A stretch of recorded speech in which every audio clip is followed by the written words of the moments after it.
Snowflakes drifted lazily in the cold December air, coating the small village of Windmere in a pristine blanket of white.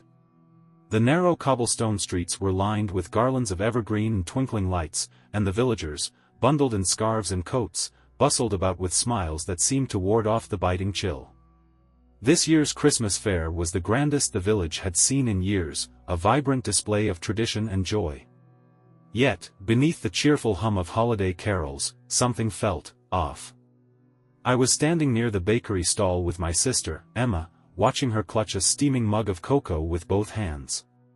At 10 years old, Emma had the wide-eyed excitement of someone who believed Christmas held real magic, but I couldn't share her enthusiasm. Maybe it was the creeping unease I felt when I passed the old house at the edge of town. Or maybe it was just the fatigue of being 16 and carrying the quiet weight of responsibility since our dad passed last year. Whatever the reason, something about this Christmas didn't sit right. The house had been abandoned as long as I could remember. It loomed just beyond the fairgrounds, its shutters hanging crookedly and its roof sagging under years of disrepair. But this year, something had changed. Strings of impossibly bright lights now adorned its exterior, glowing like tiny stars in the encroaching darkness.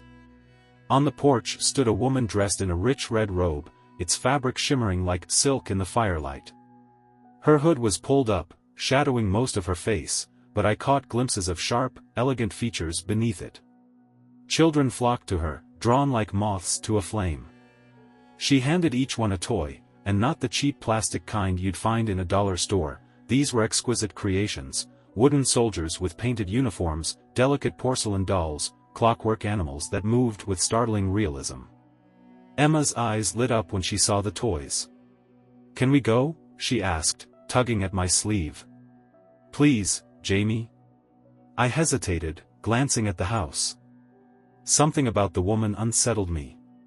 Her movements were too precise, too graceful, like she wasn't bound by the ordinary constraints of muscle and bone.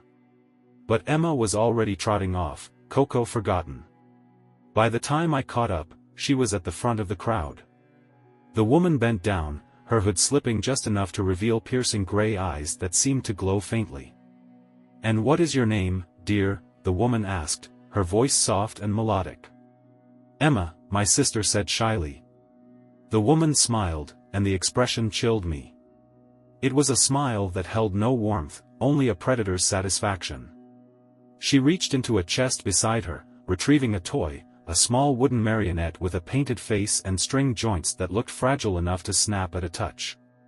"For you, Emma," the woman said, placing the puppet into her hands. "A very special gift for a very special girl." Emma's grin stretched from ear to ear as she cradled the marionette. She didn't even notice the way the woman's smile deepened, revealing teeth that seemed unnaturally sharp. That night, after the fair had wound down and the village settled into its usual quiet, I lay in bed staring at the ceiling. My room was dark except for the faint glow of moonlight filtering through the curtains. Down the hall, I could hear Emma talking softly to herself, her voice carrying a strange sing-song cadence. I rolled over, pressing my pillow against my ears, but the sound didn't stop. Eventually, curiosity got the better of me. I crept down the hall and pushed her door open a crack. She was sitting cross-legged on the floor, the marionette propped in front of her. Its painted face seemed to shine faintly in the moonlight. "What are you doing?" I asked. Emma turned her head sharply, and for a moment, I didn't recognize her. Her eyes were darker than usual, her skin pale and waxy, as though she were lit from within by some cold, unnatural light. But then she blinked, and the moment passed. "Playing," she said simply. "With that thing?" I stepped into the room, eyeing the puppet warily. "It's not a thing," Emma said, her voice suddenly defensive. "He's my friend." She reached out, stroking the marionette's painted face as though it were alive. I felt a prickle of unease. "Well, your friend is creepy. Come on, it's late. You should be in bed." Emma frowned but didn't argue. She picked up the puppet and placed it carefully on her nightstand, as though afraid it might break. The first time I heard the laughter, I thought I was dreaming. It was soft at first, barely more than a whisper, but it grew louder as the night wore on, a chorus of giggles and high-pitched chuckles that echoed through the house. I got up and checked Emma's room, but she was sound asleep, her marionette perched on the nightstand. Its painted eyes seemed to follow me as I backed out of the room. The next morning, Emma was different. She was quieter than usual, her face pale and drawn. She barely touched her breakfast, and when Mom asked if she was feeling okay, Emma just shrugged. But it wasn't just her mood that changed. Over the next few days, I noticed other strange things. Shadows seemed to move on their own, flickering across the walls like they had a life of their own. Objects in the house shifted positions when no one was looking. And the laughter didn't stop. One night, I woke to find Emma's bed empty. Panic surged through me as I checked the house, but she wasn't anywhere to be found. Then I heard it, a faint sound coming from outside. I threw on a coat and boots, grabbing a flashlight as I stepped out into the freezing night. The snow crunched underfoot as I followed the sound, my breath clouding in the icy air. It led me to the edge of the forest, where the old house loomed like a dark sentinel. Its lights had been extinguished, and the windows were black pits that seemed to swallow the light of my flashlight. "Emma?" I called, my voice trembling. A figure emerged from the shadows, and for one heart-stopping moment, I thought it was her. But as it stepped into the beam of my flashlight, I realized it wasn't Emma at all. It was the marionette. Its strings moved as though pulled by invisible hands, its painted smile twisting into something sinister. And then it laughed, a high, cruel sound that sent shivers down my spine. Behind it, the door to the old house creaked open. My breath caught in my throat as the marionette's laughter echoed through the snow-draped trees. Its painted face seemed more alive now, its once cheerful smile twisted into a grotesque grin. The sight rooted me to the spot, but the creak of the old house's door broke the spell. The sound beckoned, a hollow invitation from the darkness within. The marionette began to move, jerky at first, like a puppet tugged by clumsy hands. Then it grew smoother, more fluid, its wooden feet crunching in the snow as it made its way toward the house. "No," I whispered. I should have run. Every instinct screamed at me to turn back, to wake my mom, to call for help.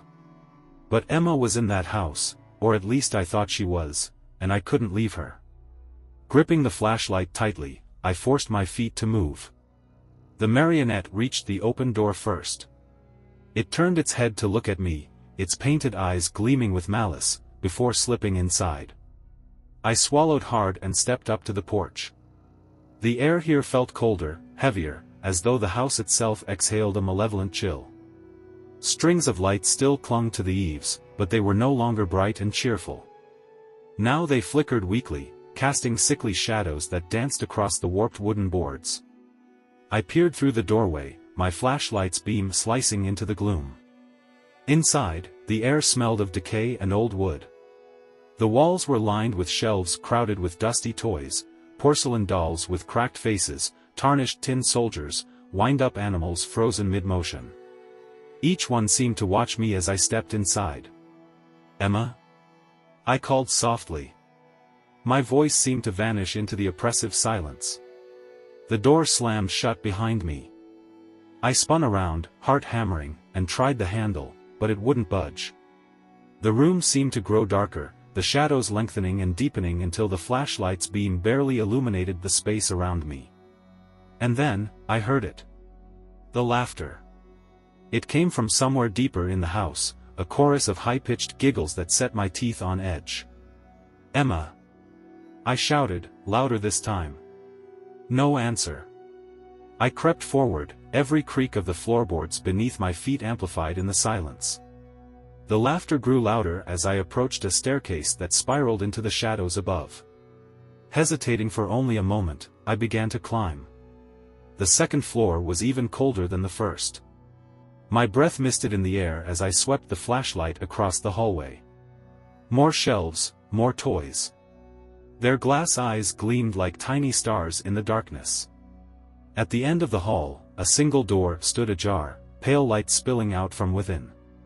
I approached cautiously, my heart pounding in my ears. The room beyond was a nursery. It was eerily pristine, as though frozen in time. A crib stood against one wall, a rocking horse in the corner, and shelves lined with yet more toys. But it was the figure standing by the window that made my blood run cold. It was Emma. She was staring out into the snow-covered forest, her back to me. Her marionette dangled from one hand, its strings limp and lifeless. "Emma," I said, my voice trembling. "We need to go." She didn't respond. I stepped closer, reaching out to touch her shoulder. As my fingers brushed her sleeve, she turned. Her eyes were no longer her own. They were black voids, empty and endless, and her skin was so pale it was almost translucent. When she spoke, her voice was layered with something deeper, older. "You shouldn't have come, Jamie." The shadows in the room began to writhe, detaching themselves from the walls and floor. They swirled around Emma, their laughter growing louder and more frenzied. I stumbled back, dropping the flashlight. The beam spun wildly, casting erratic light across the room. "Emma, please," I begged. "Come back with me. Mom's worried." "I'm worried." Her expression flickered, and for a moment, I thought I saw my sister again, her lips trembling and her eyes brimming with tears. But then the darkness surged, and the void returned. "The gatherer is coming," she said, her voice a hollow echo. "What are you talking about? Who's the gatherer?" But before she could answer, the temperature in the room plummeted. Frost crawled across the windows, and the shadows coalesced into a single form, a towering figure draped in black, its face obscured by a tangle of shadows. The gatherer. Its presence sucked the air from the room, leaving me gasping. It raised an elongated hand, and the shadows began to stretch toward me, clawing at the light like living things. Desperate, I grabbed the flashlight and shone it directly at the figure.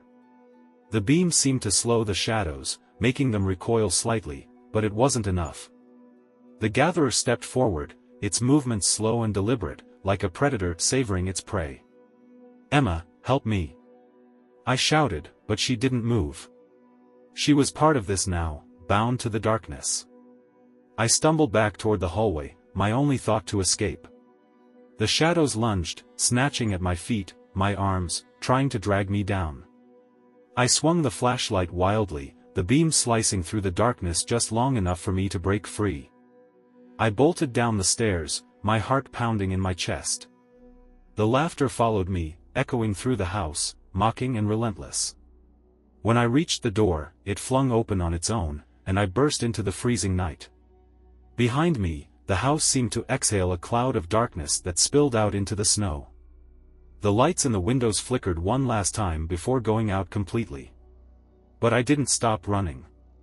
I didn't sleep that night. I sat by the window, clutching the flashlight like a lifeline, my eyes fixed on the dark silhouette of the old house. The shadows inside it writhed and pulsed, a living thing that defied comprehension.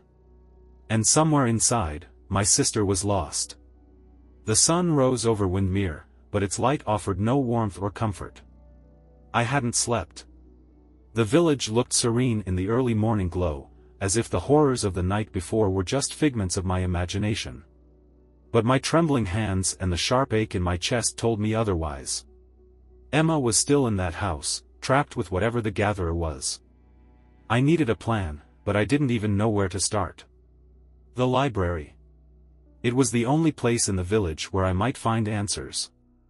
I threw on my coat and scarf, ignoring my mom's questioning look as I rushed out the door.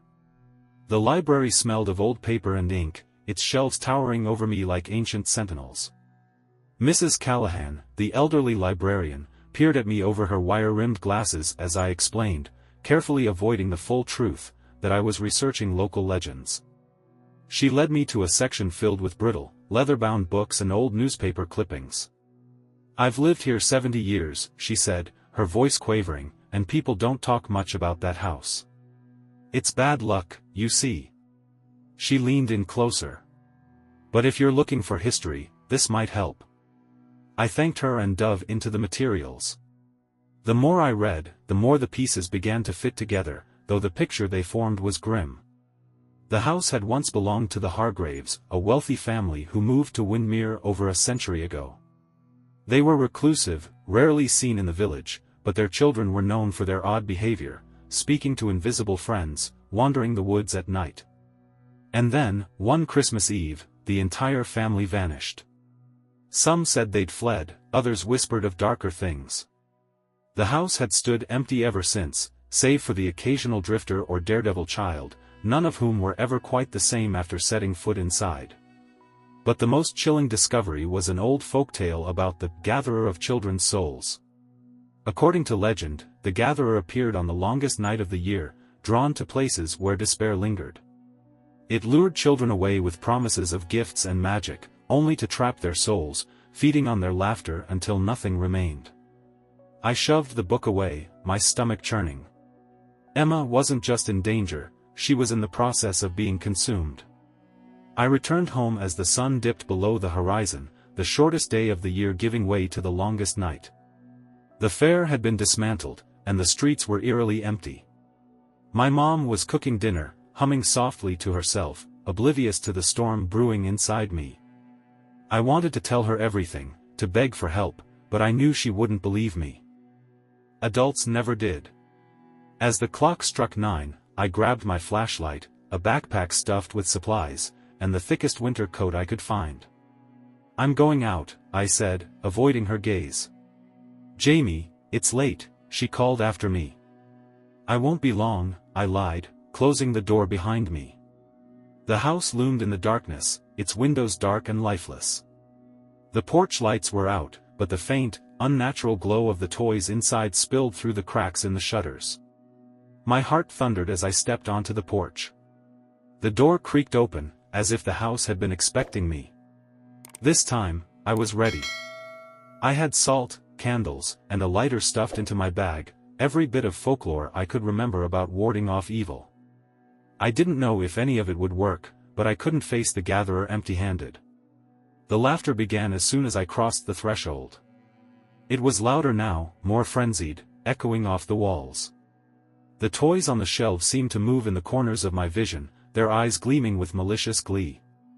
I crept up the stairs, my flashlight carving a narrow path through the darkness. The nursery door was closed this time, and as I reached for the handle, I felt the cold radiating from the other side. I pushed the door open. Emma was sitting in the middle of the room, surrounded by shadows.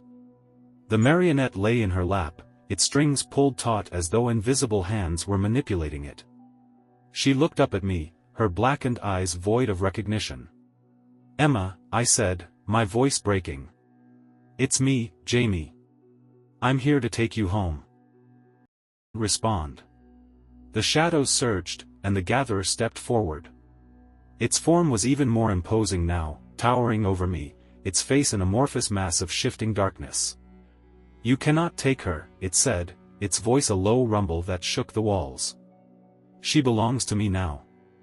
"No," I said, trying to keep my voice steady. "She's my sister. She belongs with me." The gatherer laughed, a sound that was both cruel and hollow. It raised a hand, and the shadows lunged toward me. I reached into my bag, fumbling for the salt. My hands shook as I ripped the bag open and flung a handful of it toward the darkness. The shadows recoiled, hissing like wounded animals. The gatherer growled, its form flickering, but it didn't retreat. "You cannot stop me, boy," it snarled.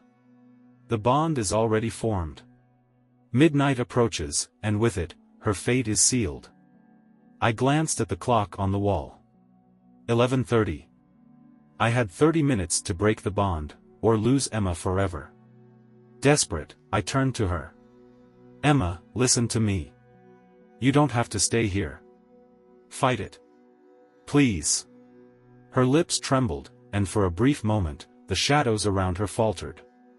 "Jamie," she whispered, her voice fragile. "Yes, it's me." I stepped closer, ignoring the shadows clawing at my legs. "I'm here. Come back to me." The gatherer roared, and the shadows surged again, enveloping her. But I didn't stop. "Remember the snowball fights we used to have? The hot chocolate Mom makes? Remember how we used to sneak cookies before dinner? That's who you are, Emma. Not this. Her eyes flickered, the blackness receding slightly. Jamie, she said again, louder this time. The clock struck 11:50. The gatherer howled in fury, its form swelling as it lashed out with tendrils of darkness. I dodged, grabbing a candle from my bag and lighting it. The flame flared brightly, forcing the shadows back. Emma, take my hand. I shouted. She hesitated, then dropped the marionette and reached for me. The moment our hands touched, the darkness exploded in a blinding flash of light. The gatherer's scream was the last thing I heard before everything went silent. When I opened my eyes, I was lying in the snow outside the house. Emma was beside me, her face pale but her eyes clear. Jamie, she whispered. I pulled her into a hug, relief washing over me. The house behind us was dark and still, its malevolent presence gone. The gatherer was defeated, for now. But as we walked home through the quiet streets, I couldn't shake the feeling that this was far from over. For days after that night, Emma hardly spoke. She stayed close to me, refusing to be alone for even a moment, and I couldn't blame her. I still felt the shadows lingering in the corners of my vision, and at night, the faint echo of laughter haunted my dreams. The house at the edge of Windmere had gone dark again, its festive lights extinguished. The villagers whispered about it, of course, but none dared approach, not even to take down the decorations. It was as though the house itself had been drained of life, waiting silently for the next chapter in its cursed history.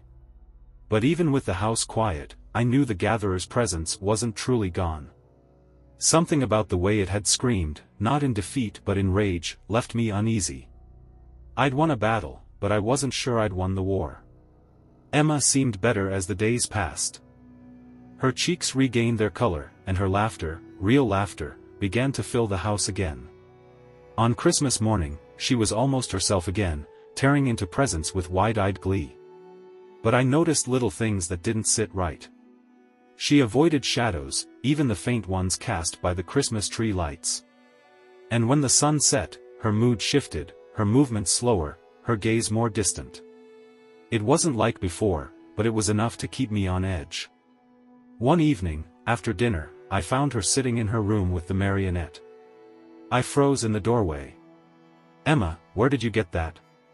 She looked up at me, confused. It was in my closet. I thought you put it there. I didn't, I said, my stomach nodding. The marionette looked just as it had that first night, its painted face flawless, its strings impossibly clean. But something about it felt different, darker. Give it to me, I said, holding out my hand. Emma hesitated, clutching the puppet tighter. But he's my friend. Emma, please.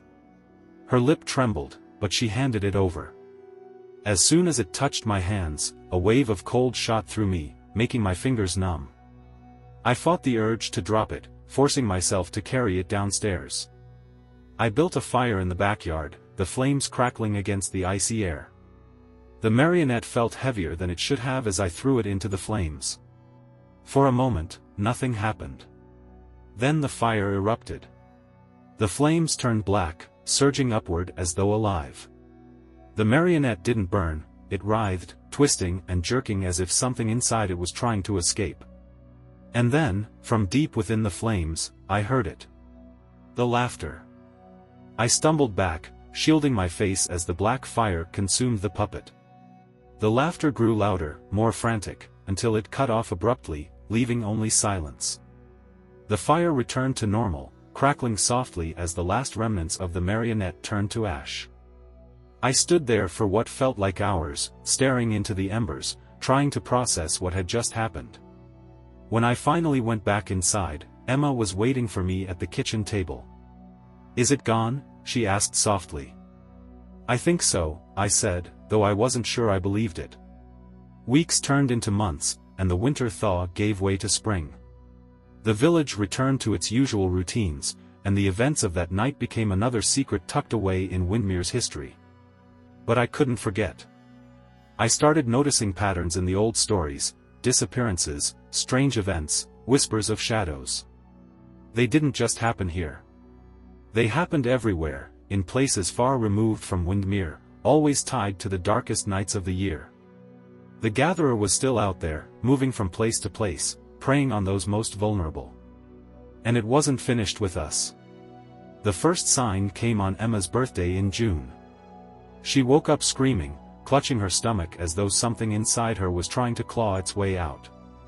The doctor said it was just a nightmare, but I knew better. That night, as I sat by her bed, I saw it. A shadow. It was faint, just a flicker of movement in the corner of the room, but it was enough to send my heart racing. The next day, Emma was quiet again, her eyes dull and her movements sluggish. The color drained from her face, and by evening, she looked almost as pale as she had in the nursery. The Gatherer's bond wasn't broken. It was still there, lurking in the edges of her soul, waiting for the right moment to strike. I had to find a way to stop it for good. I spent every free moment researching, combing through every book and article I could find about the Gatherer and the legends surrounding it. Most of the stories ended in despair, with no resolution, but a few hinted at something, a way to sever the bond completely. The key, it seemed, was light. Not just any light, but a pure, unyielding brightness capable of piercing through the shadows. It wasn't much to go on, but it was all I had. By late summer, the signs were everywhere. Emma was fading again, and this time, it was happening faster. The shadows were growing bolder, stretching across walls even in the middle of the day. I knew I didn't have much time. On the longest night of the year, it would come for her again. This time, I'd be ready. The days leading up to the winter solstice passed in a blur. The shadows grew bolder, creeping into our home earlier and retreating later, as if the darkness itself was alive. Emma's condition worsened. She spent most of her time in bed, barely eating or speaking. Her once bright eyes were dull, and her skin had taken on an almost translucent pallor. The clock was ticking. On the night of the solstice, I packed everything I thought I'd need. Candles, mirrors, flashlights, and a string of industrial-grade lights I'd found in the garage. If light was the key to defeating the Gatherer, I'd bring as much of it as I could. Emma sat on her bed, watching me with an expression I couldn't quite read. "You don't have to do this," she said softly, her voice barely above a whisper. "Yes, I do," I said, zipping up my bag. "It's the only way to save you." She didn't argue. She just stared at me, her lips pressed into a thin line, and for a moment, I saw something flicker in her eyes, something dark, something that wasn't her. The old house was waiting. It looked the same as it had a year ago, the same sagging roof and crooked shutters, but the air around it was heavier now, oppressive. The shadows spilling from its windows seemed thicker, more substantial, like ink spreading across paper. I stepped onto the porch, and the door creaked open on its own, just as it had before. Inside, the air was cold enough to sting my lungs. The toys were gone, replaced by something far worse, rows of empty chairs, each one facing the center of the room. In the middle stood Emma. Or at least, something that looked like her. Her hair hung limp around her face, and her skin was so pale it was almost glowing. Her eyes were black voids, swirling with shadows, and her lips were curled into a cruel smile. "You shouldn't have come," she said, her voice layered with echoes. "I'm not leaving without you," I said, my voice steadier than I felt.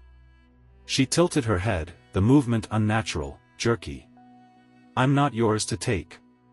The shadows surged around her, forming a swirling vortex that filled the room. And from within that darkness, the Gatherer emerged. Its form was even more terrible than I remembered, towering and hunched, its face an ever-shifting mass of shadows and teeth. "You cannot save her," it said, its voice a deep, guttural growl that seemed to rattle the very walls. "She is mine." I pulled the first flashlight from my bag and switched it on, shining the beam directly at the creature. The shadows hissed and recoiled, but the Gatherer didn't retreat. Instead, it laughed. "You think light will save you," it said, stepping closer. "You are a fool." I didn't respond. Instead, I pulled out the string of lights and plugged them into the portable generator I'd brought. The bulbs flared to life, flooding the room with harsh, white light. The shadows screamed, writhing and twisting as the light tore through them. The gatherer let out an inhuman roar, its form flickering like a dying flame. But it wasn't enough. The shadows began to regroup, closing in around me, and I realized the truth: the gatherer wasn't just a creature of darkness. It was the darkness, and no amount of light could destroy it completely. I turned my focus to Emma. "Emma!" I shouted, stepping closer. "I know you're in there. You have to fight it." Her black eyes flickered. I thought I saw her, really saw her, trapped beneath the surface. "Jamie," she whispered, her voice breaking. The shadows surged around her, pulling her deeper into their embrace. "No!" I dropped the flashlight and lunged forward, grabbing her hand. Her skin was icy, her grip weak, but I held on with everything I had. "You're stronger than this," I said, my voice shaking. "You're my sister. You don't belong to it. You belong with me." Tears streamed down her face, cutting through the pallor of her skin. "I'm scared," she said. "I know," I said. "But you're not alone. I'm here." The shadows shrieked, swirling around us like a hurricane, but I didn't let go. "Remember who you are," I said. "Remember Christmas mornings, and snowball fights, and Mom's hot chocolate. Remember us." Her grip tightened, and for a moment, the shadows faltered. The gatherer roared, its form unraveling as it tried to pull her back. But she clung to me, her black eyes clearing, her voice growing stronger. "Jamie," she said, her voice steady now. "I want to go home." With one final surge of effort, I pulled her free. The shadows exploded, a deafening scream reverberating through the room as the gatherer's form disintegrated. The light flared brighter, blinding me, and then everything went silent. When I opened my eyes, I was lying in the snow outside the house. Emma was beside me, her cheeks flushed, her eyes clear. "Jamie," she said, her voice small. I pulled her into a hug, relief washing over me like a tidal wave. "It's over," I said, though I wasn't sure I believed it. The house behind us was dark, its malevolent presence gone. For now. Months passed, and life in Windmere returned to normal. But I couldn't shake the feeling that the gatherer wasn't truly gone. It was out there, somewhere, waiting for the next solstice, the next vulnerable soul. And as I watched Emma play in the snow, her laughter bright and pure, I made a silent promise. If it ever came back, I'd be ready.